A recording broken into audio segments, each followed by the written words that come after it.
نحمده ونصلي على رسوله الكريم أما بعد فأعوذ بالله من الشيطان الرجيم بسم الله الرحمن الرحيم سورہ آل عمران اس کی آیت نمبر 142 ام حسبتم ان تدخلوا الجنة ولما يعلم الله الذين جاهدوا منكم ويعلم الصابرين ولقد كنتم تمنون الموت من قبل أن تلقوه فقد رأيتموه وأنتم تنظرون ام حسبتم اے مسلمانوں کیا تم نے یہ سمجھ رکھا ہے ان تدخلوا الجنہ کہ تم بڑے آرام سے بڑی آسانی سے جنت میں داخل ہو جاؤ گے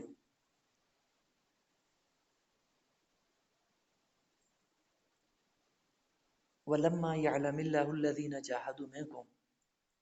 جبکہ ابھی تک اللہ تعالیٰ نے پرکھا نہیں ہے ان لوگوں کو تم میں سے جنہوں نے جہاد کیا وَيَعْلَمَ الصَّابِرِينَ اور اسی طرح اللہ تعالیٰ نے ابھی تک صبر کرنے والوں کو بھی نہیں پرکھا وَلَقَدْ كُنْتُمْ تَمَنَّوْنَ الْمَوْتَ اور پہلے تم موت کی تمنا کرتے تھے من قبل ان تلقوا کہ ابھی موت کا کوئی موقع نہیں بنا تھا موقع نہیں آیا تھا فقد رأيتموه بس اب جب کہ موقع بنا ہے اور تم اس کو دیکھ رہے ہو تم تنظرون اپنی کھلی آنکھوں سے تو اب اپنے اس دعوے کو پورا کرو ان آیات میں اللہ رب العزت نے اصول ابتلا بیان فرمایا ہے یعنی کہ دنیا کے اندر ہر انسان کی اللہ تعالیٰ آزمائش کرتے ہیں اور یہ آزمائش ہر انسان پہ آنی ہوتی ہے خواہ کوئی انسان جوان ہو بوڑھا ہو کسی بھی علاقے میں رہتا ہو کسی بھی حالت میں ہو کوئی بھی زبان بولتا ہو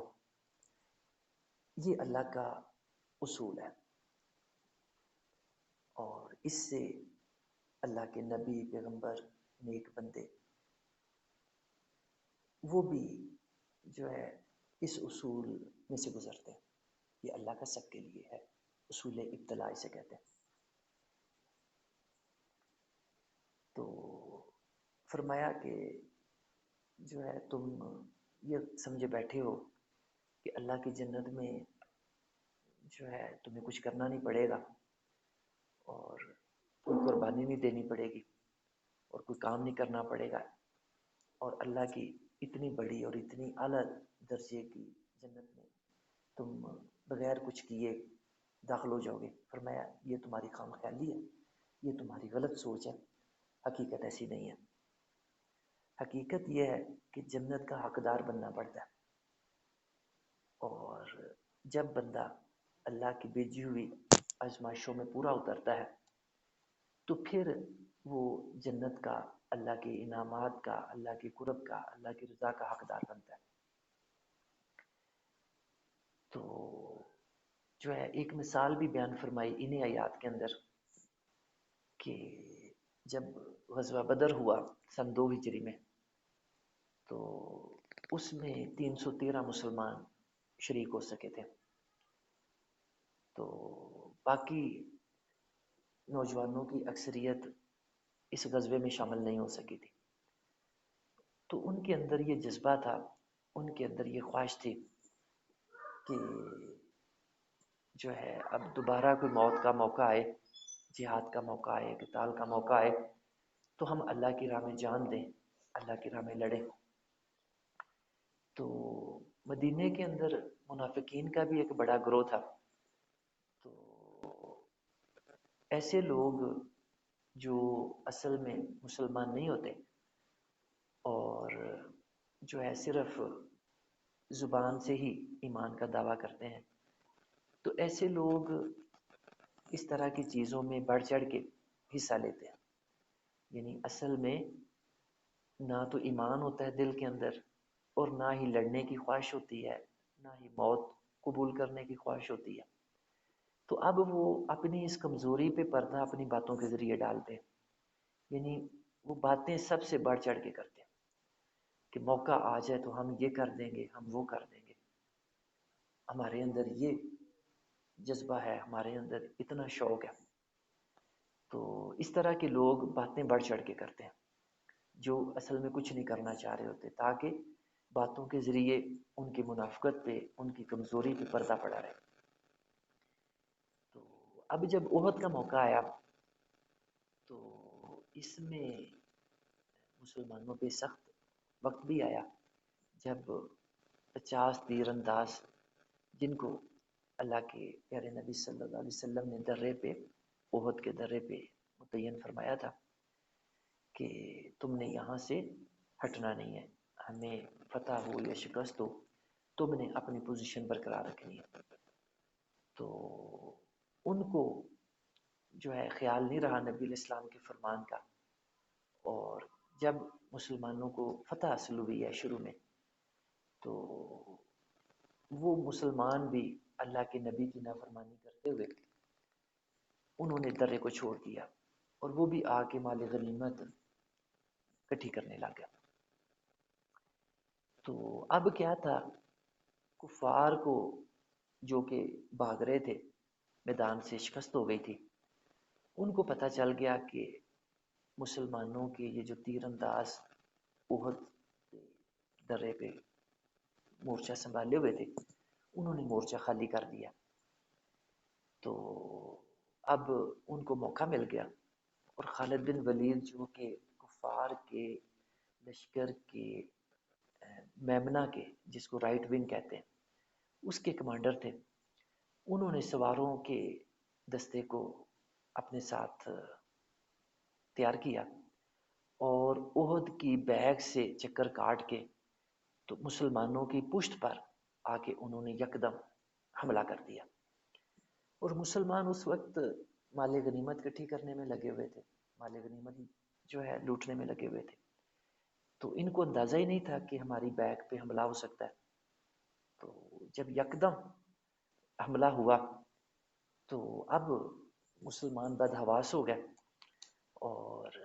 جو ہے ایسے بھی واقعات پیش آئے کہ مسلمانوں نے آپس میں ہی ایک دوسرے کو مارنا شروع کر دیا. بدحواسی کے عالم میں کوئی پتہ نہیں کسی کو چل رہا تھا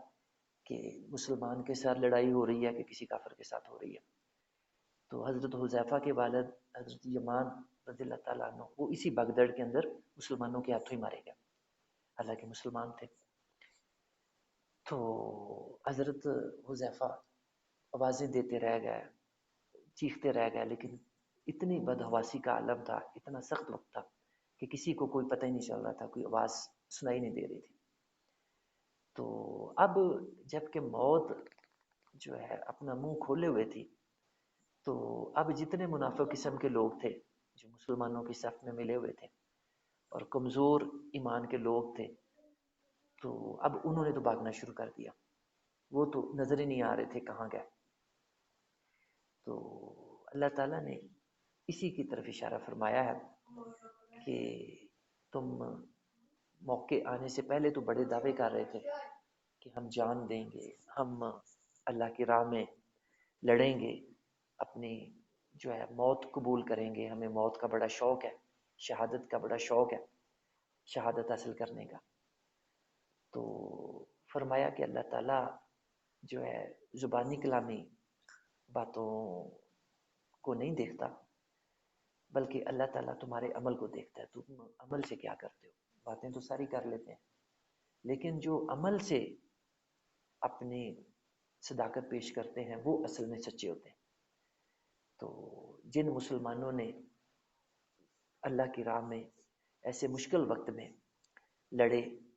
شہادت کو جو ہے اپنے گلے لگایا اور زخم اٹھائے، تکلیفیں اٹھائیں، تو وہ اپنے دعوی جہاد کے اندر، دعوی قتال کے اندر اور شہادت کی طلب کے اندر سچے تھے. تو اللہ تعالیٰ نے فرمایا کہ میں یہ موقع بیچتا ہوں اور سب پہ بیچتا ہوں تاکہ میں پرکھ سکوں کہ کون لوگ اپنے ایمان کے دعوے میں اور اپنے دینداری کے دعوے میں سچے ہیں اور کون جھوٹے ہیں. یہ اطلاع لازمی آتی ہے. صرف جو ہے اتنا کہہ دینے سے کہ ہم مسلمان ہو گئے ہیں آدمی جو ہے کامیاب نہیں ہو جاتا، بلکہ اس کے بعد ثابت کرنا پڑتا ہے عمل سے کہ واقعی ہم اپنے ایمان کے دعوے کے اندر سچے ہیں. تو جو ہے اللہ تعالیٰ کا ایمان والوں سے یہی دعویٰ مطالبہ ہے، یا ایھا الذین آمنوا ادخلوا فی السلم کافہ، کہ اے ایمان والو اللہ کے دین میں پورے کے پورے داخل ہو جاؤ. ولا تتبعوا خطوات الشیطان، اور شیطان کے کسی بھی طریقے کے پیچھے نہ چلو، اس کی پیروی نہ کرو، اس کی تابع داری نہ کرو. یہ اللہ کا مطالبہ ہے مسلمانوں سے. اور پھر اس کے بعد اگلی آیت مبارکہ میں جو انسانوں کے اور جو ہے مسلمانوں کے بھی جو اس وقت تھے، جو نظریات تھے اپنے پیغمبر کے بارے میں، ان کی اصلاح فرمائی کہ جو ہے یہ نظریات مسلمانوں کو نقصان پہنچا رہے تھے اور جو ہے ان کے ایمان کو، ان کے دین کو نقصان پہنچا رہے تھے. اس کی اصلاح فرمائی. فرمایا وما محمد الا رسول، کہ حضرت محمد صلی اللہ علیہ وسلم اللہ کے رسول ہیں، اللہ کے نبی ہیں. قد خلت من قبلہ رسل، اور آپ پہلے نبی نہیں آئے دنیا میں، بلکہ آپ سے پہلے بھی اللہ کے نبی آ چکے ہیں دنیا کے اندر. افا ماتا، اگر دیکھو کہ ان کو وفات پا جائیں، موت آ جائے، او قتل، یا شہادت ان کو نصیب ہو، انقلبتم علی اعقابکم، تو کیا تم اپنی ایڑیوں کے بل پھر جاؤ گے، دین سے، اللہ کے دین کو چھوڑ دو گے. وَمَن يَنقلب عَلَىٰ عَقِبَيْهِ، اور جو ایسا کرے گا، اللہ کے دین سے پھرے گا، فَلَن يَضُرَّ اللَّهَ شَيْئًا، تو وہ اللہ کا تو کوئی نقصان نہیں کر سکے گا، اللہ کو کوئی نقصان نہیں پہنچا سکے گا. وَسَيَجْزِي اللَّهُ الشَّاكِرِينَ، اور اللہ تعالیٰ جو شکر کرنے والے ہیں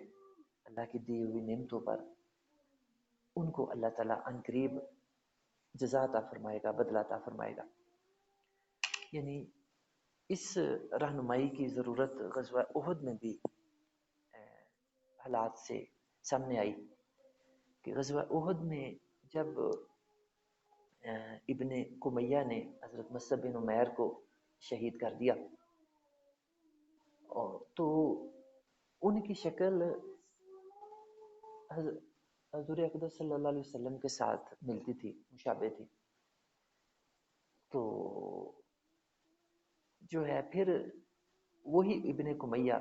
اس نے نبی اکرم صلی اللہ علیہ وسلم کے بھی چہرہ مبارک پہ تلوار کا وار کیا، جس سے آپ کی جو خود تھی، جو مغفر تھا آپ نے پہنا ہوا تھا لوہے کا لباس، اس کی کڑیاں آپ کے چہرے کے اندر گھس گئیں اور خون جاری ہو گیا آپ کے چہرے مبارک سے. اور پھر آپ ایک گھڑے کے اندر گر گئے غزوہ احد کے موقع پہ. تو ایک اس وجہ سے کہ آپ سامنے نظر نہیں آ رہے تھے، اور دوسرا حضرت مصعب بن عمیر جن کی شکل نبی علیہ السلام سے ملتی تھی، وہ شہید بھی ہو چکے تھے. تو کافروں نے مشہور کر دیا کہ اللہ کے نبی حضرت محمد صلی اللہ علیہ وسلم نعوذ باللہ جو ہے وہ شہید کر دیے گئے، وہ قتل کر دیے گئے. تو اس خبر کی وجہ سے مسلمانوں کے حوصلے بہت پست ہو گئے اور بہت سارے مسلمانوں نے ہتھیار ڈال دیے کہ جب اللہ کے نبی شہید ہو گئے ہیں، دنیا میں نہیں رہے، تو اب ہم نے لڑکے کیا کرنا ہے؟ تو جو ہے ایسے بھی تھے لوگ جو اب یہ باتیں کر رہے تھے کہ اب ہم دوبارہ اپنے پچھلے دین میں چلے جاتے ہیں کہ اللہ کے نبی تو رہے نہیں ہیں، تو اب ہم نے اسلام کو اختیار کر کے کیا کرنا ہے؟ اب دوبارہ اپنے پچھلے دین کی طرف واپس چلے جاتے ہیں. تو یہ بھی باتیں مسلمان کرنے لگ گیا. تو اللہ تعالیٰ نے جب یہ صورتحال دیکھی مسلمانوں کی تو رہنمائی فرمائی کہ دیکھو حضرت محمد صلی اللہ علیہ وسلم وہ میرے رسول ہیں، اور کوئی پہلے رسول نہیں آئے دنیا میں، وہ ان سے پہلے بھی بہت سارے رسول آ چکے ہیں. تو دیکھو کہ پہلے جو رسول آئے کیا ان میں سے کوئی ابھی باقی ہیں دنیا میں؟ کوئی بھی رسول باقی دنیا میں نہیں رہے. ہر کوئی اپنا وقت پورا کرنے کے بعد جو ہے دنیا سے جو جاتے رہے ہیں، اور جو ہے ان کو وفات آتی رہی ہے، اور اپنا وقت پورا کر کے وہ دنیا سے چلے جاتے رہے. تو فرمایا کہ اسی طرح اگر میرے آخری نبی حضرت محمد صلی اللہ علیہ وسلم ان کو بھی موت آ جائے یا آپ شہید کر دیے جائیں تو کیا تم اللہ کا دین چھوڑ دو گے، اسلام سے نکل جاؤ گے اور جو ہے اپنے دین کو بدل لو گے؟ تو فرمایا کہ یہ تمہاری غلط سوچ ہے، ایسا نہیں ہونا چاہیے. اللہ جو اپنے رسولوں کو نبیوں کو بھیجتا ہے اپنا دین پہنچانے کے لیے بھیجتا ہے، لوگوں کی رہنمائی کے لیے بھیجتا ہے. تو اگر اللہ کے نبی شہید ہو جائیں یا انہیں موت آ جائے تو اس کا یہ مطلب نہیں ہوتا کہ تم لوگ دین کو چھوڑ دو، اسلام کو چھوڑ دو اور جو ہے گمراہی میں چلے جاؤ، کفر میں چلے جاؤ. فرمایا کہ یہ بہت بری سوچ ہے، غلط سوچ ہے تمہاری، ایسا نہیں ہونا چاہیے. اور جو ایسا کرے گا فَلَن يَضُرَّ اللَّهَ شَيْئًا، وہ اللہ کا تو کوئی نقصان نہیں کرے گا، بلکہ اپنا ہی نقصان کرے گا، گمراہی میں جائے گا اور آخر کار پھر دوزخ میں جائے گا. تو دنیا و آخرت دونوں میں خسارہ اٹھائے گا. تو جو لوگ اللہ کے دین کے ساتھ مضبوطی کے ساتھ قائم رہیں گے، اللہ کے دین کو پکڑے رکھیں گے، اللہ کے دامن پکڑے رکھیں گے، ہاں ایسے لوگ کامیاب ہونے والے ہیں. ایسے لوگ ہیں جو اللہ کا شکر کرنے والے ہیں، اور ان کو اللہ تعالیٰ دنیا و آخرت دونوں میں جزا دے گا. اس کے بعد اگلی جو 4 آیات ہیں ان کے اندر وہن کی وضاحت فرمائی گئی، اور جو ہے ان کو ترجمہ کرنے سے پہلے میں حدیث مبارکہ بیان کروں گا ابو داؤد شریف کی. اس سے وہن کی بڑی اچھی وضاحت ہوتی ہے، اور پھر اس کی روشنی میں ہم ان آیات کا ترجمہ اور مطالب دیکھیں گے. ابو داؤد شریف میں حدیث مبارکہ ہے، نبی اکرم صلی اللہ علیہ وسلم نے فرمایا کہ ایک وقت آئے گا کہ جب دوسری قومیں، کافر قومیں مسلمانوں پر ایسے چڑھ دوڑیں گی، ایسے مسلمانوں پہ حملہ کریں گی جس طرح کے کھانا کھانے والے کھانے کی پلیٹ پہ چڑھ دوڑتے ہیں. یعنی مسلمان لقمہ تر بن جائیں گے کافر لوگوں کے لیے. تو صحابہ کرام نے یہ بات سنی تو بڑے حیران ہوئے، کہنے لگے یا حضرت کیا ہماری تعداد بڑی تھوڑی ہو جائے گی؟ کیا ہم بڑے قلیل ہو جائیں گے، بڑے تھوڑے ہو جائیں گے کہ کافر قومیں اس طرح ہم پہ چڑھ دوڑیں گی، اس طرح جو ہے ہمیں گر لیں گی، اس طرح ہمیں ماریں گی؟ تو اللہ کے نبی صلی اللہ علیہ وسلم نے فرمایا کہ تم تھوڑے نہیں ہوگے بلکہ تم بہت ہوگے، کثیر ہوگے اس زمانے میں. تو جو ہے لیکن اس کے باوجود یہ صورتحال پیش آئے گی. تو فرمایا اس کی وجہ یہ نہیں کہ تم تھوڑے ہوگے، بلکہ وجہ یہ ہوگی کہ کافروں کے دلوں سے اللہ تعالیٰ تمہارا روب ختم کر دے گا، تمہارا ڈر کافروں کے دلوں سے اللہ تعالیٰ ختم کر دے گا، اور تمہارے دلوں میں اللہ تعالیٰ وہن ڈال دے گا. صحابہ کرام نے پوچھا کہ یا حضرت وہن کیا ہے؟ آپ نے فرمایا حب الدنیا وکراہیت الموت، یعنی تمہارے دلوں میں دنیا کی محبت آ جائے گی اور موت سے تم لوگ ڈرنے لگ جاؤ گے. تو فرمایا یہ وہن ہے. تو اس وجہ سے جو کافروں کے دلوں سے مسلمانوں کی ہیبت، ان کا روب دبدبا ختم ہو جائے گا، اور جو ہے مسلمان خس و خشاک کی طرح ہو جائیں گے، ان کی کوئی ویلیو نہیں رہے گی، اتنے ہلکے ہو جائیں گے. جس طرح سمندر کی جاگ پہ سمندر کے اوپر جاگ کٹھی ہو جاتی ہے اور اس کا کوئی وزن نہیں ہوتا، کوئی اس کی بنیاد نہیں ہوتی، فرمایا یہی حال تمہارا ہو جائے گا. اور اس کی وجہ دنیا کی محبت اور موت کا خوف، یہ وجہ ہوگی. اور یہ جو اگلی 4 آیات ہیں ان میں بھی اللہ تعالیٰ نے اسی چیز کی وضاحت فرمائی ہے. آیت نمبر 145 سے آیت نمبر 148 تک، یہ 4 آیتیں. اب ہم ان کا ترجمہ اور مطالب دیکھتے ہیں. وما کان لنفس، کسی جان کے لیے ممکن نہیں ہے ان تموتا، کہ اسے موت آ جائے، الا باذن اللہ، مگر اللہ کے حکم سے ایسا ہوتا ہے. کتاب موجلہ، اور موت کا ایک متعین وقت لکھا ہوا ہے. یعنی یہ موت کے بارے میں اللہ تعالیٰ نے وضاحت فرما دی کہ کوئی بندہ موت سے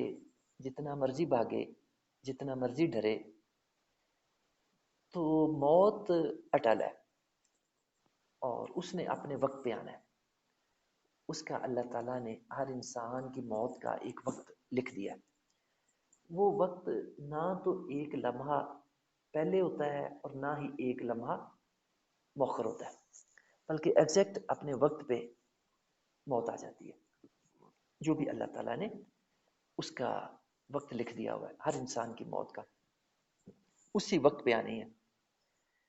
تو یہ اللہ تعالیٰ نے وضاحت کر دی کہ موت سے کوئی انسان جتنا مرضی بچے، جتنا مرضی بھاگے، لیکن موت نے اپنے وقت پہ آنا ہے، جو اللہ نے اس کا وقت متعین کر دیا. اور کوئی انسان، قرآن مجید میں ایک اور جگہ پہ فرمایا کہ اینما تکونوا یدرککم الموت ولو کنتم فی بروج مشیدہ. فرمایا کہ اگر تم بڑے بڑے محلات کے اندر بھی اپنے آپ کو قید کر لو کہ موت سے بچ جاؤ گے، موت یہاں تک نہیں پہنچے گی، تو فرمایا موت نے جب اس کا وقت آ جانا ہے تو اس نے آ کے رہنا ہے. اور جو ہے یہ بڑے بڑے محلات اور بڑے بڑے ستون، بروج، دوسرے بڑے بڑے انتظامات جو تم موت سے بچنے کے لیے کرو گے، کوئی کام نہیں آئیں گے. جب موت کا وقت آ جائے گا تو ساری تدبیریں فیل ہو جائیں گی، ناکام ہو جائیں گی. اس نے اپنے وقت پہ آ کے رہنا. تو یہ بات بتا کہ اللہ تعالیٰ نے مسلمانوں کی اصلاح فرمائی کہ دیکھو موت کا ڈر خوف چھوڑ دو. جب موت کا وقت آ جانا ہے تو کوئی چیز، کوئی تدبیر، کوئی ہیلا، کوئی وسیلہ نہیں کام آئے گا، موت کو نہیں ٹال سکے گا، اس سے بندے کی حفاظت نہیں کر سکے گا. تو جو ایسی چیز ہے جس نے اپنے وقت پہ آنا ہی آنا ہے، اور اللہ تعالیٰ نے وضاحت فرما دی کہ کوئی چیز، کوئی ہیلا وسیلہ اور کوئی اور تدبیر کام نہیں آئے گی، موت کو نہیں ٹال سکے گی، نہیں روک سکے گی. تو پھر ایسی چیز سے بندہ کیوں ڈرتا رہے؟ ایسی چیز سے بچنے کے لیے انسان کیوں بھاگتا پھرے جس چیز کو کوئی چیز ٹال ہی نہیں سکتی؟ کوئی ہیلا وسیلہ، کوئی دوائی، کوئی اور چیز جس کو نہیں روک سکتی، مؤخر نہیں کر سکتی. تو یہ بات بتا کہ اللہ تعالیٰ نے مسلمانوں کے دلوں سے موت کے خوف کو دور کیا کہ اب تم موت سے ڈرنا چھوڑ دو. اس کا ایک وقت متعین ہے اور اس نے اس پہ آ کے رہنا ہے، اور نہ اس وقت سے پہلے آ سکے گی اور نہ ہی وہ اس وقت سے مؤخر ہوگی. اور دوسری چیز جس کو نبی علیہ السلام نے وہن کے سلسلے میں بیان فرمایا وہ تھی حب الدنیا، دنیا کی محبت۔ تو دنیا کی محبت ایسی چیز ہے کہ ایک اور حدیث مبارکہ میں اللہ کے پیارے نبی صلی اللہ علیہ وسلم نے فرمایا کہ مجھے اپنے بعد اپنی امت پہ شرک کا ڈر نہیں ہے، یعنی مجھے یہ ڈر نہیں ہے کہ میری امت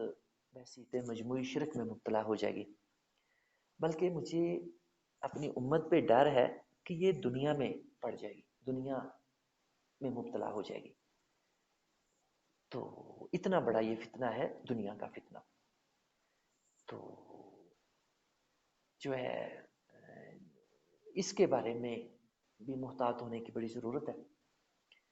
کہ دنیا کی محبت یہ بہت بڑی آزمائش ہے، بہت بڑا فتنہ ہے، اور لوگوں کی اکثریت، بلکہ مسلمانوں کی اکثریت اسی فتنے میں ناکام ہو جاتی ہے، اسی فتنے میں جو ہے وہ کم ناکام ہو جاتی ہے، فیل ہو جاتی ہے۔ یہ دنیا کی محبت اتنا بڑا فتنہ ہے۔ ہم بھی دیکھ لیں اپنے ارد گرد کہ جو ہے مسلمان کیا، کافر کیا، سب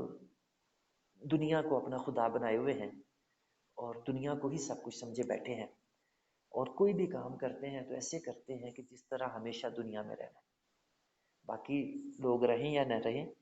تو اپنے بارے میں نفس شیطان دھوکہ دیتا ہے کہ تم نے دنیا میں ہی ہمیشہ رہنا ہے، قیامت تک تمہیں موت نہیں آنی۔ تو یہ بہت بڑا دھوکہ ہے شیطان کا اور انسان کے اپنے نفس کا اپنے بارے میں۔ تو یہ دنیا کی محبت جو ہے بہت بڑی آزمائش ہے۔ فرمایا وَمَن يُرِدْ ثَوَابَ الدُّنْيَا، کہ جو صرف دنیا کا ہی طلبگار ہے، جو صرف دنیا ہی حاصل کرنا چاہتا ہے، نُؤْتِهِ مِنْهَا،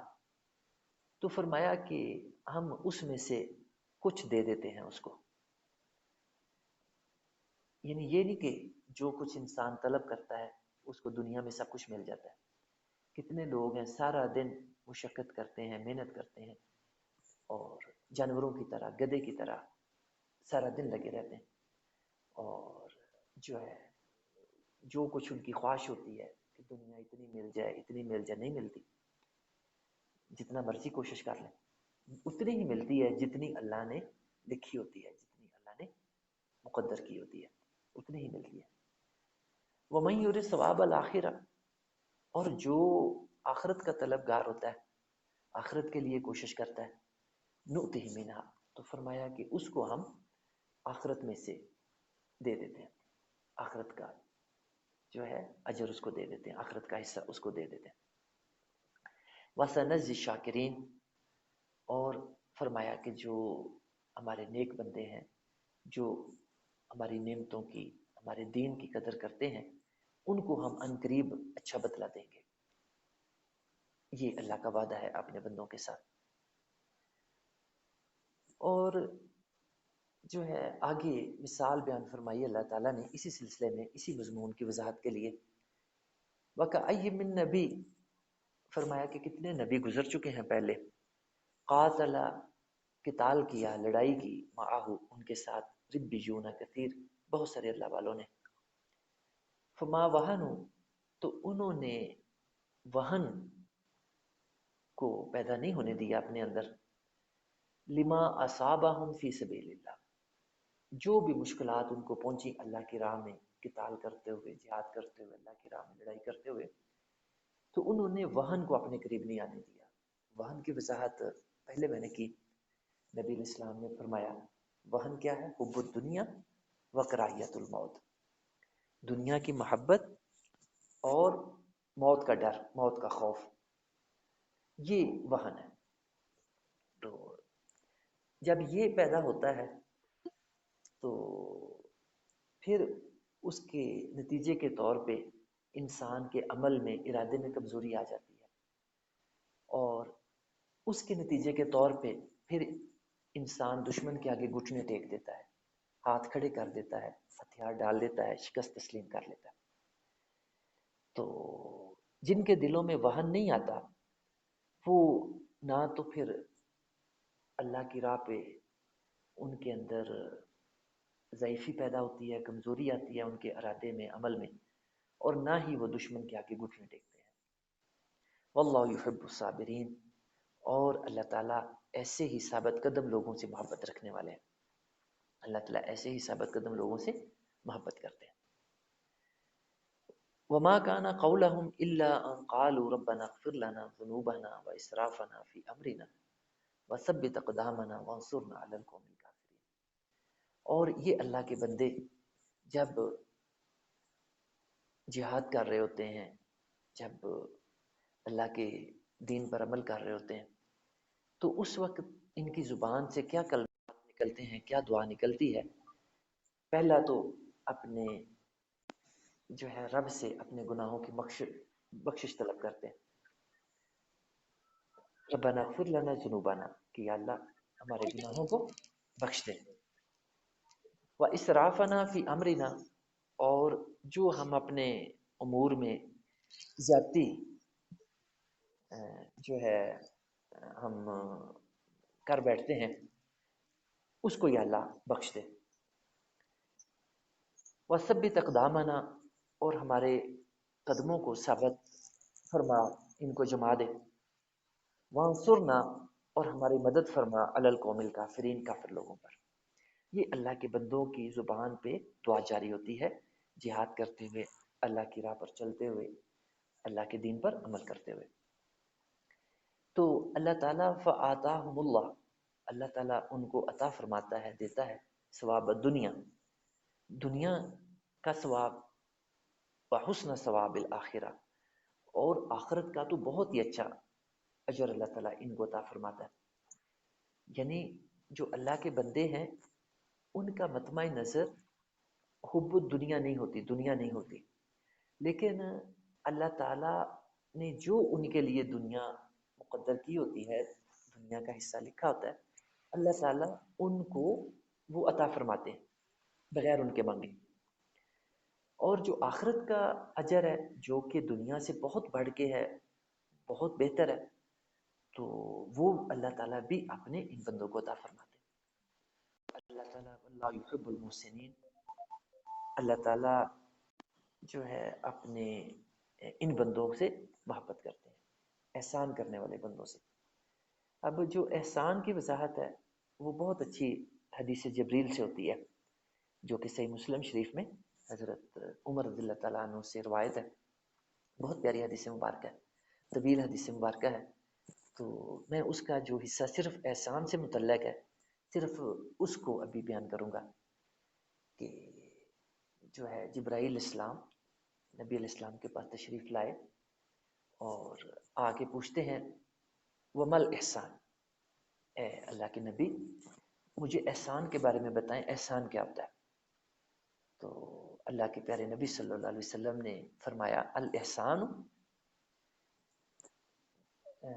الاحسان ان تعبد اللہ کأنک ترا، احسان فرمایا یہ ہے کہ تو اللہ کی ایسے عبادت کرے گویا کہ تم اللہ کو دیکھ رہے ہو۔ احسان کی بہت اچھی وضاحت فرمائی، یعنی جب بندہ کوئی بھی نیک عمل کرتے ہوئے یہ چیز سمجھ رہا ہوتا ہے کہ میں اپنے اللہ کو، اپنے خدا کو دیکھ رہا ہوں، تو اس صورت میں انسان کے جذبات کیا ہوتے ہیں، کتنے بڑے درجے پہ انسان کے جذبات اس وقت ہوتے ہیں، اور انسان اس نیک کام کو کتنا اچھا کرنے کی کوشش کرتا ہے۔ یعنی اگر بندہ اللہ کی راہ میں جو ہے صدقہ، زکوٰۃ، مال و دولت خرچ کر رہا ہے، اور یہ خرچ کرتے ہوئے اس کے ذہن میں یہ بات ہو کہ میرا اللہ، میرا خدا، میں جس کے لیے یہ کام کر رہا ہوں وہ اس وقت مجھے دیکھ رہا ہے، تو وہ انسان کتنے اچھے طریقے سے اللہ کی راہ میں کتنی اچھی چیز دے گا۔ اسی طرح نماز پڑھتے ہوئے جب انسان کا یہ یقین ہوگا کہ میرا اللہ، میرا خدا میرے سامنے ہے، میں اپنے اللہ کو دیکھ رہا ہوں، تو اس وقت نماز کا کتنا اچھا درجہ ہوگا، وہ کتنی اچھی نماز پڑھے گا۔ تو یہی حال باقی اعمال کا، کوئی بھی عمل کرتے ہوئے جب انسان یہ چیز اپنے سامنے رکھتا ہے کہ میرا خدا میرے سامنے ہے اور میں اپنے خدا کو، اپنے رب کو، اپنے اللہ کو دیکھ رہا ہوں، تو انسان اس وقت اپنے اس کام کو بہت اچھے طریقے سے سر انجام دیتا ہے، بہت اچھا کرتا ہے. اسی کو فرمایا یہی احسان ہے. کتنی اچھی وضاحت فرمائی احسان کی. اور فرمایا واللہ یحب المحسنین، اللہ تعالیٰ نے فرمایا کہ میں ایسے جو احسان کرنے والے لوگ ہیں، جو ایسے نیک لوگ ہیں، فرمایا میں ان سے محبت کرتا ہوں، ان سے پیار کرتا ہوں. تو ان آیات میں بہت اچھا اللہ تعالیٰ نے وضاحت فرمائی وہن کی، کہ وہن حب الدنیا و کراہیت الموت. ان شارٹ، جس طرح حدیث مبارکہ میں نبی علیہ السلام نے بیان فرمایا، اللہ تعالیٰ نے کراہیت الموت کو تو ایسے ختم کیا کہ فرمایا کہ موت تو کوئی ایسی چیز نہیں ہے کہ بندہ جس کے ڈر سے جو ہے بچتا پھرے، اور جس سے بچنے کے لیے انسان انتظامات کرتا پھرے. تو یہ موت ایسی چیز نہیں ہے. موت کا ایک وقت متعین ہے. وما کان لنفس ان تموت الا باذن اللہ کتابا مؤجلا، آیت 145 میں اللہ تعالیٰ نے بیان فرمایا کہ موت کا میں نے ایک متعین وقت کر دیا، نہ اس سے پہلے آ سکتی ہے، نہ ہی بعد میں آ سکتی ہے. بلکہ جو ہے نا، یوں کہا جاتا ہے کہ موت جو ہے زندگی کی خود حفاظت کرتی ہے. یعنی جو ہے موت اس وقت تک نہیں آتی جب تک اس کا وقت نہیں آ جاتا، اور جب اس کا وقت آ جاتا ہے تو پھر وہ ٹلتی نہیں ہے. ایک لمحہ بھی اس کے اندر کمی بیشی نہیں ہوتی جب اس کا وقت آ جاتا ہے. تو اللہ تعالیٰ نے یہ بات بتا کے تو موت کا ڈر خوف مسلمانوں کے دلوں سے نکال دیا. جب ہمارا موت کے متعین ہونے پہ وقت پہ یقین آ جاتا ہے تو پھر موت کا خوف ہمارے دل سے نکل جاتا ہے. تو ایک یہ چیز جب جتنا ہمارا یقین مضبوط ہوگا کہ موت کا ایک وقت اللہ نے رکھا ہے، متعین کیا ہے، اس سے آگے پیچھے نہیں ہو سکتا، تو یہ یقین آنے پہ ہمارے دل سے موت کا ڈر خوف نکل جاتا ہے. ہمارے دل میں پھر موت کا ڈر خوف نہیں رہتا. تو یہ اللہ تعالیٰ نے بہت اچھی جو ہے ہماری اصلاح فرمائی. اور دوسرا، حب دنیا کو اللہ تعالیٰ نے ختم کرنے کی کوشش کی. کس طرح سے؟ فرمایا کہ جو بھی اللہ نے تمہارا دنیا میں حصہ لکھا ہوا ہے نا، وہ تمہیں مل کے رہے گا، وہ جو ہے تو کہیں نہیں جاتا. تو اگر تم اپنا مطمع نظر، اپنا ٹارگٹ صرف دنیا کو بنا کے رکھو گے اور آخرت کو بھول جاؤ گے، تو فرمایا کہ دنیا میں تمہیں ملے گا پھر بھی اتنا ہی جتنا کہ اللہ نے تمہارے مقدر میں لکھا ہوا. یعنی تقدیر پہ ہمارا ایمان ہے کہ جو کچھ بھی ہونا ہے وہ اللہ کے پاس لکھا جا چکا ہے. اللہ تعالیٰ نے ہر چیز کو لکھ دیا ہے کہ میں نے کسی انسان کو کتنا رزق دینا ہے، اور انسان کو اور کچھ دنیا سے کیا کیا کچھ میں نے دینا ہے، اللہ تعالیٰ نے پہلے سے لکھ دیا ہوا ہے. تو اس تقدیر پر بھی ایمان ہمارے ایمان کا حصہ ہے. جو مسلمان تقدیر پر ایمان نہیں رکھتا اس کا ایمان ناقص ہے، کمزور ہے. تو جتنا ہمارا تقدیر پہ ایمان ہوگا تو اتنا ہی ہمارا اللہ تعالیٰ کے ساتھ مضبوط تعلق ہوگا، ہمارا ایمان مضبوط ہوگا. تو فرمایا کہ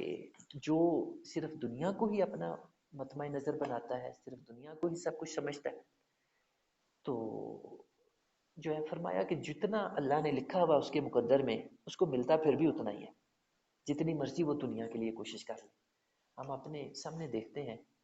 کہ لوگ دنیا کے لیے دن رات ایک کر دیتے، نہ دن کی پرواہ نہ رات کی پرواہ. دنیا حاصل کرنے کے لیے 24 گھنٹے ان کی سوچ، فکر، ان کا عمل لگا رہتا ہے. لیکن پھر بھی جو ان کی خواہش ہوتی ہے، جو ان کا ٹارگٹ ہوتا ہے، ملتا ان کو پھر بھی نہیں. ملتا وہی ہے جتنا اللہ نے ان کے مقدر میں لکھا. لیکن نقصان کیا ہوتا ہے کہ وہ آخرت سے محروم ہو جاتے ہیں، کیونکہ آخرت کا انہوں نے کبھی سوچا ہی نہیں تھا. آخرت کو کبھی انہوں نے جو ہے اپنا مطمع نظر بنایا ہی نہیں تھا. آخرت کو کبھی انہوں نے جو ہے اہمیت ہی نہیں دے دی. اس کی بڑی اچھی وضاحت ہمیں نبی اکرم صلی اللہ علیہ وسلم کے اس واقعے سے ملتی ہے کہ آپ ایک دفعہ ایک صحابی نے نبی اکرم صلی اللہ علیہ وسلم کو دعوت دی اپنے گھر آنے کی. کہا کہ یا حضرت میں نے نیا مکان بنایا ہے، تو میں چاہتا ہوں کہ آپ تشریف لائیں، میرے گھر میں برکت ہو آپ کے آنے سے، تو آپ تشریف لائیں. انہوں نے دعوت دی نبی علیہ السلام کو اپنے گھر میں آنے کی. تو آپ نے کہا ٹھیک ہے، میرا ادھر کو چکر لگا تو میں انشاءاللہ تعالیٰ آؤں گا آپ کے گھر میں. تو جب آپ کا ادھر چکر لگا، آپ ادھر گئے، تو آپ اس صحابی کے گھر میں بھی تشریف لے گئے، اور آپ نے جا کے دیکھا کہ اس کے گھر میں جو ہے روشن دان ہے، جو کہ کمروں کے اندر عام طور پہ بنائے جاتے ہیں، کھڑکیاں رکھی جاتی ہیں، روشن دان بنائے جاتے ہیں. تو آپ نے پوچھا یہ کیا ہے؟ اس نے کہا کہ یا حضرت یہ روشن دان ہے، اور یہ میں نے اس لیے رکھا ہے تاکہ باہر سے روشنی آئے، ہوا کا گزر ہو، یہ میرا مقصد تھا. تو آپ نے فرمایا کہ دیکھو، اگر تم یہ بھی نیت کر لیتے کہ یہاں سے اذان کی آواز بھی آتی، میرے گھر میں، میرے کانوں میں اذان کی آواز یہاں سے پہنچتی، تو فرمایا کہ تمہیں اس کا اجر ملنا تھا، تمہیں اس کا ثواب ملنا تھا. تو یہ حدیث مبارکہ نیت کو ٹھیک کرنے کی کتنی اچھی وضاحت کر رہی ہے کہ ہم جب بھی کوئی کام کریں تو اگر ہم صرف دنیا کے مقاصد سامنے رکھیں گے تو جو دنیا کا جو فائدہ حاصل ہونا ہے وہ تو اتنا ہی ہونا ہے جتنا ہونا ہے، اور جو ہے آخرت کا کچھ نہیں ملے گا. لیکن اگر ہم کوئی بھی کام کرتے ہوئے آخرت کے فائدے کو سامنے رکھیں تو پھر ہمیں ڈبل فائدہ ہوتا ہے. ایک تو ہمیں آخرت کا اجر ملتا ہے، ثواب ملتا ہے، اور دوسرا دنیا کا جو ثواب اور اس کا صلہ ملنا ہوتا ہے وہ بھی ملتا ہے، یعنی پھر ہمیں ڈبل فائدہ ہوتا ہے. تو اس لیے نیت کی اصلاح بڑی ضروری ہے. جب بھی کوئی کام کریں، جب بھی کوئی دنیا کا کام ہو یا مطلب کوئی آخرت کا ہو، تو نیت آخرت کی جائے، نیت اللہ کو خوش کرنے کی جائے، اللہ کی رضا کی جائے، اللہ کے قرب کی جائے. تو جو دنیا سے اس کا فائدہ ملنا ہے وہ تو ملنا ہی ملنا ہے، وہ کہیں نہیں جاتا، وہ تو مل کے رہنا ہے. لیکن جو ہے زیادہ فائدہ یہ ہوتا ہے کہ آخرت کا صلہ مل جاتا ہے، آخرت کا اجر مل جاتا ہے. تو یہ چیز اللہ تعالیٰ نے ہمیں بتائی. اور جو بنیادی خرابی تھی اس کو وہن کی، حب الدنیا اور کراہیت الموت، اس کو ان آیات کے اندر اللہ تعالیٰ نے بہت اچھا دور فرمایا اور تربیت فرمائی ایمان والوں کی. اور اس کے بعد اگلی جو 3 آیات ہیں جو کہ 149 سے 151 تک جا رہی ہیں، یہ 3 آیات، ان میں اللہ تعالیٰ نے کفار کی، مشرکین کی اصلیت اور ان کی حقیقت بیان فرمائی کہ کفار اور مشرکین ان کی اصلیت کیا ہے، ان کی حقیقت کیا ہے، اور جو ہے ان کی کیا سوچ ہے، کیا نقطہ نظر ہے، اور جو ہے ان کا کیا اللہ کی نظر میں مقام ہے. فرمایا یا ایھا الذین آمنوا، اے ایمان والو، ان تطیعوا الذین کفروا، اگر تم کافروں کی باتوں کے پیچھے لگو گے، اگر ان کافروں کی باتوں میں آ جاؤ گے، یردوکم علی اعقابکم، تو یہ تم کو آخر کار تمہارے دین سے پھیر دیں گے، تمہیں دوبارہ کفر میں لے جائیں گے. فتنقلبوا خاسرون، لہذا تم خسارے میں پڑ جاؤ گے ایسا کر کے. یعنی یہ ہوا، یہ چونکہ آیات غزوہ احد کے موقع کی ہیں، اور اس میں جس طرح پہلے بیان ہوا کہ جو غزوہ احد کا جو سیکنڈ ہاف تھا اس میں مسلمانوں پہ بڑا سخت وقت آیا، اور اس بات کو تسلیم کرنے میں بھی کوئی عذر نہیں ہے، کوئی آر نہیں ہے کہ مسلمانوں کو شکست ہوئی سیکنڈ ہاف میں غزوہ احد کے. اور اس کی وجوہات اور جو ہے اس سے متعلق جو مسائل تھے اللہ تعالیٰ نے ان آیات میں کھول کھول کے بیان فرمائے. اور یہاں یہ جو 3 آیات ہیں ان کے اندر بھی اللہ تعالیٰ نے کفار کے پروپیگنڈے کو کھول کے بیان کیا کہ کافروں نے یہ کہنا شروع کر دیا کہ یہ جو فتح شکست ہے اور کامیابی ناکامی ہے، اس کا تعلق دین کے ساتھ نہیں ہے، اس کا تعلق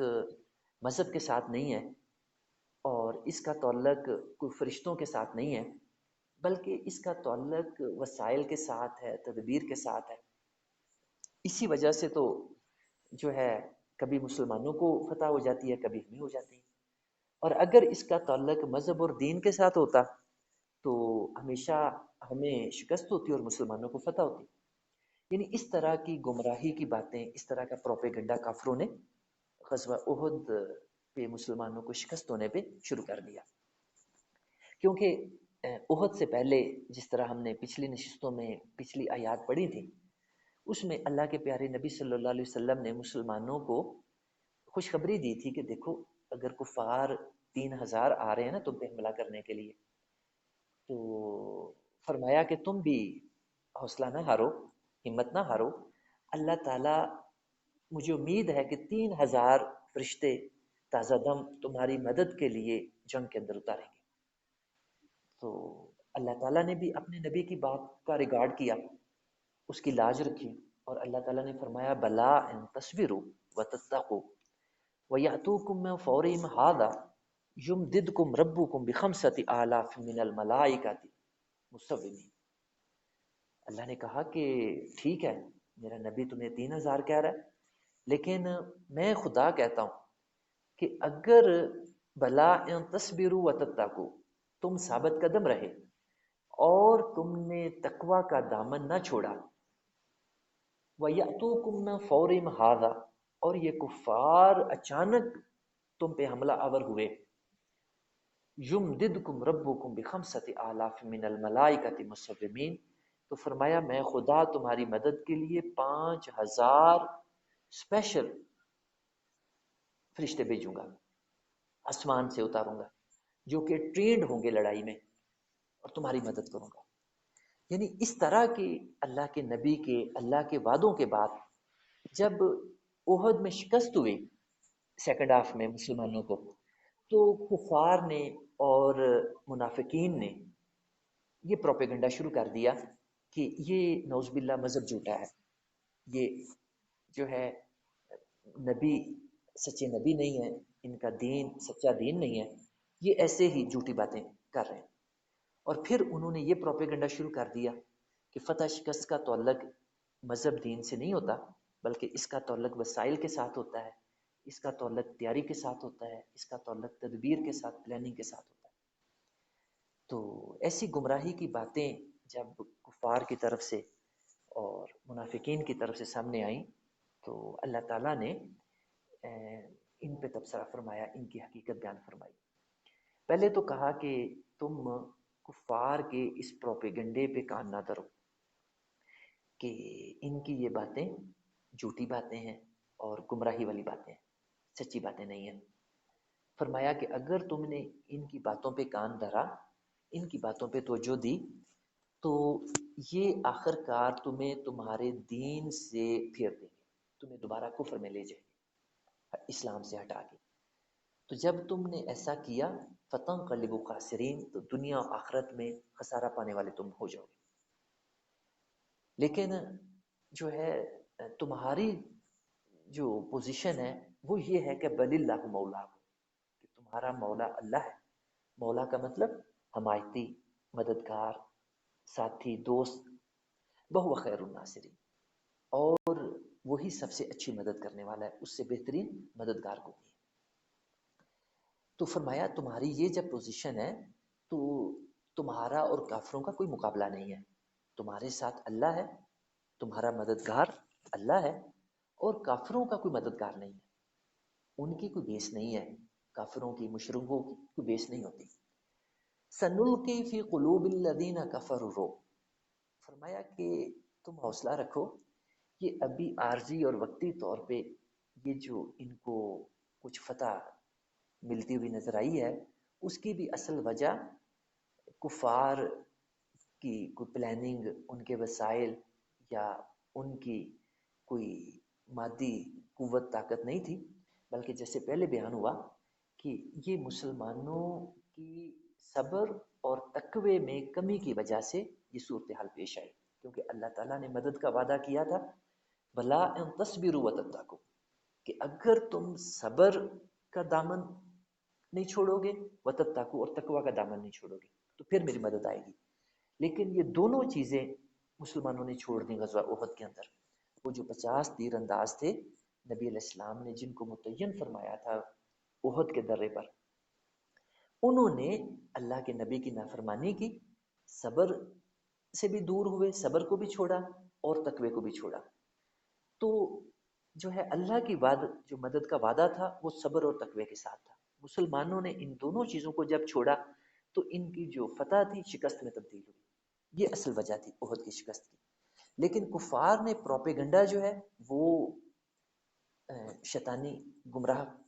کن شروع کر دیا، تو اللہ تعالیٰ نے فرمایا کہ تم ان کے اس پروپیگنڈے سے متاثر نہ ہو، اس کو کوئی اہمیت نہ دو، بلکہ تمہاری پوزیشن اور ہے، تم اللہ والی سائڈ کے ہو، اللہ تمہارا مولا ہے، کارساز ہے، دوست ہے، اور اس سے بہترین مدد کسی کی نہیں ہے، اور اس سے بہترین مدد کرنے والا کوئی نہیں ہے۔ اب فرمایا کہ ان کافروں مشرکوں کی یہ پوزیشن ہے، سنلقی فی قلوب الذین کفروا الرعب، کہ ان قریب میں ان کے دلوں میں روب ڈال دوں گا، بما اشرکوا باللہ، کس وجہ سے؟ کیونکہ یہ تو مشرک ہیں، یہ تو اللہ کے ساتھ دوسروں کو شریک ٹھہرا رہے ہیں، اور کن کو شریک ٹھہرا رہے ہیں؟ ما لم ینزل بہ سلطان، جس کی کوئی بنیاد ہی نہیں ہے، جس کی کوئی دلیل ہی نہیں ہے، بغیر دلیل کے یہ اللہ کے ساتھ دوسری ہستیوں کو شریک بنائے بیٹھے ہیں، ان کو خدائی کے دعوے دار بنائے بیٹھے ہیں۔ تو فرمایا جو ایسے لوگ ہوتے ہیں نا، جو کافر اور مشرک ہوتے ہیں، ان کی کوئی بنیاد نہیں ہوتی، اور جو ہے ان کے دلوں کے اندر طاقت بھی نہیں ہوتی، ان کے دلوں کے اندر ایمان بھی نہیں ہوتا، اور جو ہے ان کے دلوں کے اندر قوت نہیں ہوتی، بلکہ کمزوری پائی جاتی ہے۔ اور یہی وجہ ہمیں احد کے اندر بھی نظر آئی، اور یہی چیز ہمیں کفار کے اندر بدر میں بھی نظر آئی، اور یہی چیز ہمیں خندق میں بھی نظر آئی، اور باقی موقعوں پہ بھی۔ یعنی احد کے اندر بھی جب کفار کو فتح ملی مسلمانوں کی اپنی کمزوریوں کی وجہ سے، ایمان سے دور ہونے کی وجہ سے، صبر سے دور ہونے کی وجہ سے، تقوی چھوڑنے کی وجہ سے، صبر چھوڑنے کی وجہ سے، تو اب انہوں نے 70 مسلمانوں کو شہید کر لیا کافروں نے احد کے اندر، اور کرنے کے بعد ان کی ایسی جو ہے نا مت ماری گئی، کیونکہ کافروں اور مشرکوں کی اصل میں مت ماری ہوتی ہے، ان کے پاس عقل نام کی چیز نہیں ہوتی، تو عقل کی ان کے پاس کمی ہوتی ہے۔ تو اب اتنی فتح پانے کے بعد ان کی ایسی مت ماری گئی کہ انہوں نے کوچ شروع کر دیا، یہاں سے گھروں کو واپس جانا شروع کر دیا۔ تو نبی اکرم صلی اللہ علیہ وسلم کو پہلے سے اندازہ تھا کہ یہ جو ہے ابھی تو ان کی مت ماری گئی ہے، یہ واپس ہو رہے ہیں میدان سے، واپس جا رہے ہیں، لیکن ان کو بعد میں اس چیز کا اندازہ ہوگا کہ ہم یہ غلطی کر کے آ رہے ہیں۔ تو آپ نے مسلمانوں میں اعلان کرا دیا کہ کوئی بندہ گھر واپس نہیں جائے گا، حالانکہ 70 مسلمان شہید ہو چکے تھے، اور اتنی بری حالت تھی مسلمانوں کی کہ زخموں سے چور چور تھے، اتنے زخم آئے ہوئے تھے، اتنی خراب حالت تھی، لیکن اس کے باوجود بھی آپ نے اعلان کرا دیا کہ کوئی مسلمان واپس گھروں کو نہیں جائے گا، بلکہ جو ہے ہم ان کافروں کا تعاقب کریں گے۔ تو وہ کافر جو ہے جب مطلب واپس گئے تو ان کو رستے میں جا کے اندازہ ہوا کہ ہم کیا کر رہے ہیں، کہ اتنا میدان ہمارے ہاتھ میں آیا، اور جو ہے فتح ہمیں ملی، اور ہم مسلمانوں کو تباہ و برباد ختم کیے بغیر، ملیا میٹ کیے بغیر واپس آ گئے، ہم نے کیا کیا؟ یعنی ان کو اپنی بیوقوفی کا اندازہ ہو گیا، کیونکہ کافروں کی مشرکوں کی عقل جو ہے ان کے پاس نہیں ہوتی، ان کی عقل میں کمی ہوتی ہے، ان کی سمجھ بوجھ میں کمی ہوتی ہے ان کے پاس، اور جو کامل عقل ہے اور جو بہتر سمجھ بوجھ ہے ایمان والوں کے پاس ہوتی ہے. تو اسی وجہ سے نبی علیہ السلام نے ان کے توقف کا حکم دے دیا. تو جب کافروں کو پتہ چلا کہ بجائے اس کے کہ مسلمان شکست کھا کے گھروں کو جاتے، رونے دھونے لگ جاتے، یہ تو ہمارے اوپر چڑھ دوڑے ہیں، تو وہی بات جو اللہ تعالیٰ نے بیان فرمائی سنلقی فی قلوب الذین کفروا الرعب، کہ اللہ تعالیٰ نے ان کے دلوں میں روب ڈال دیا، مسلمانوں کا ہیبت ڈال دی، ڈر خوف ڈال دیا مسلمانوں کا. لہٰذا انہوں نے غنیمت اسی میں سمجھی کہ چلو جو ہمیں حاصل ہو گیا ہے یہی کافی ہے، اب مزید مسلمانوں کے ساتھ ٹکر نہیں لیتے، گھروں کو جاتے. تو نبی اکرم صلی اللہ علیہ وسلم نے صحابہ کرام کے ساتھ جو ہے ان کا کوئی 12-13 کلومیٹر آگے ہمراء الاسد ایک مقام آتا ہے مدینے سے، کوئی 12-13 کلومیٹر کے فاصلے پہ، وہاں تک ان کا توقف کیا.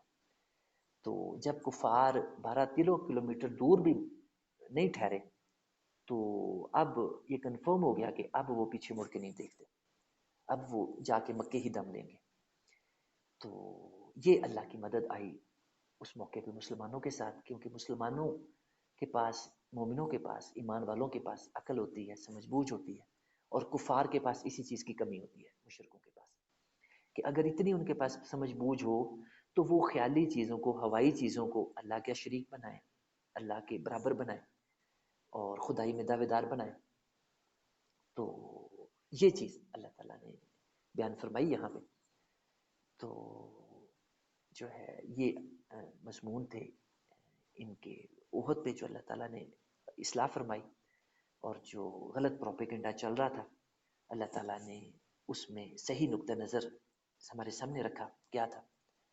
اللہ تعالیٰ ہمیں دین کو سمجھنے کی اور اس پہ عمل کرنے کی توفیق عطا فرمائے. وآخر دعوانا ان الحمد للہ رب العالمین.